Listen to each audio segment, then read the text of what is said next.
काय ग, अजून तयार नाही झालीस? तुला सांगितलं ना मामाकडे पूजेला जायचंय. किती वेळ झाला तू फोन घेऊन बसली आहेस सांग. आई, मला तर पिरियड्स आले आहेत आणि मामाकडे तर पूजा आहे, मग मी कशी येऊ? अगं पिरियड्सच आहेत ना, आणि पाळी हा आपल्या शरीराचा नैसर्गिक भाग आहे. आणि तुला कोणी सांगितलं ग पाळी आलं या सगळ्या गोष्टी करायच्या नसतात? आई, लहानपणापासून बघितलंय, या दिवसात आजी तुला काय काय बोलायची, कोणत्या गोष्टीला शिवून सुद्धा नाही द्यायची.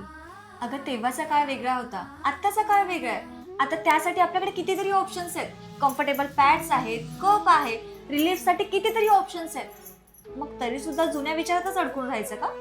पण आई, आत्ताची लोक पण तोच विचार करतात. पण त्यांची मेंटॅलिटी बदलण्यासाठी सुरुवात आपल्यापासून करायची. म्हणजे मी पूजाला येऊ शकते? पूजेला येऊ शकतेस काय, ते पूजा सुद्धा करू शकतेस. जा पटकन तयार हो. मासिक पाळी म्हणजे शरीराची एक नैसर्गिक क्रिया, ज्यामुळे बाईला आई पण प्राप्त होतं. मग तुम्हीच सांगा, ही पाळी अपवित्र कशी? चला एक पाऊल टाकूया आणि पाळीला नॉर्मल करूया.